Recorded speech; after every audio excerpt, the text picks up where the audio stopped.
ఆచార్య జయశంకర్ సార్ను కేసీఆర్ తన గాడ్ ఫాదర్లా కొలిచేవారని గుర్తు చేశారు కేటీఆర్. 10 ఏళ్ల పాటు జయశంకర్ సార్తో కలిసి పనిచేసే అదృష్టం తనకు దక్కిందన్నారు.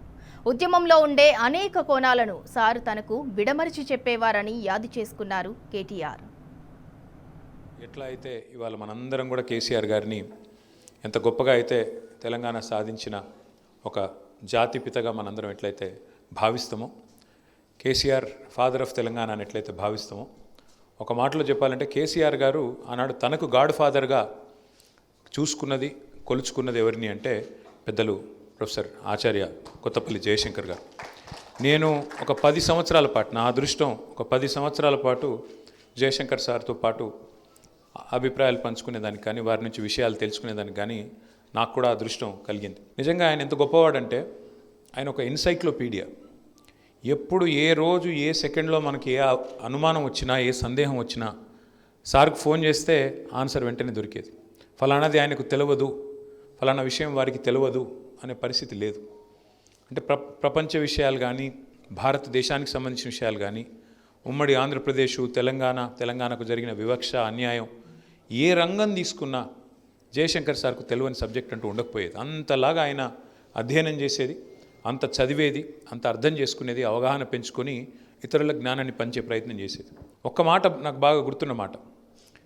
నేను ఒకసారి వారిని అడిగిన, సార్ ఇప్పుడు వెనుకబాటుతనం తెలంగాణ రాష్ట్ర ఏర్పాటుకు గల కారణాల్లో ఒక ప్రధానమైన కారణం అని మీరు చెప్తారు కదా, మరి అట్లాంటిది వెనుకబాటుతనం కూడా ఒక ముఖ్యమైన కారణం అయితే మరి అన్నిటికంటే ఎక్కువ దగాపడ్డ జిల్లా ఏది తెలంగాణ ప్రాంతంలో, ఉమ్మడి ఆంధ్రప్రదేశ్లో అంటే అది మహబూబ్ నగర్ జిల్లా.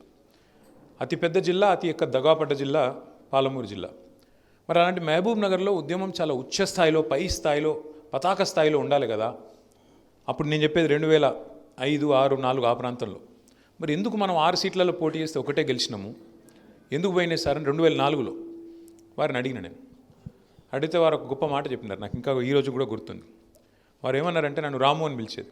రాము, ఒకటి గుర్తుపెట్టుకో, నువ్వు ఇది మనుషులకి, వర్గాలకి, సమాజానికి, రాష్ట్రాలకి, దేశాలకి అన్నిటికీ ఇదే రకమైన ఒక సోషియలాజికల్ ఎవల్యూషన్ ఉంటుంది.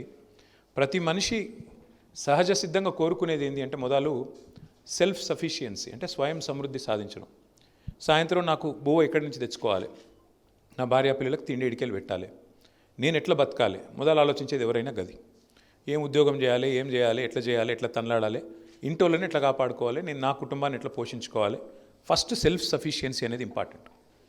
సెల్ఫ్ సఫిషియన్సీ అనే స్టేజ్ దాటిందనుకోండి, వచ్చిందనుకోండి, నీకు ఇక తిండికి డోకలేదు, 3 పూటలకు డోకలేదు, వచ్చే నెల రోజులకు డోకలేదు అనుకుంటే, లేదా వచ్చే సంవత్సరం డోకలేదు అనుకుంటే, నెక్స్ట్ వచ్చేది స్టేజ్ ఏంటి అంటే పరిణామ క్రమంలో సెల్ఫ్ రెస్పెక్ట్, ఆత్మగౌరవం.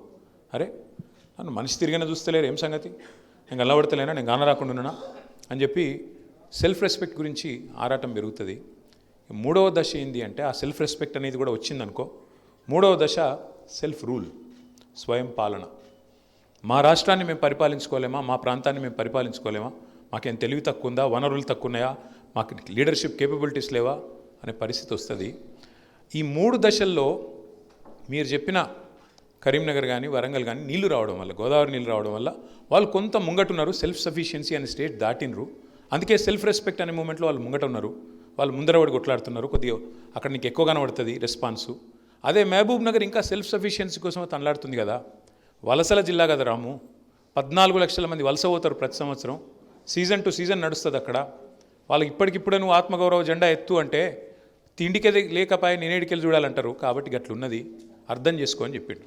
అంటే ఎంత గొప్ప ఆలోచన, ఎంత గొప్ప విశ్లేషణ అంటే, అదే ఇంకెవరినో అడిగితే మీ నాయకత్వం చక్కగా లేదాడా, లేదా ఫలానా చక్కగా లేదు అని చెప్పి ఇట్లా ఎత్తేసినట్టు మాట్లాడతారు.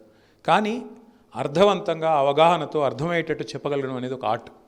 డెఫినెట్గా జయశంకర్ సార్కి మించి అంత గొప్పగా చెప్పగలిగిన వాళ్ళు ఇట్లాంటి విషయాలు ఎవరు లేరు.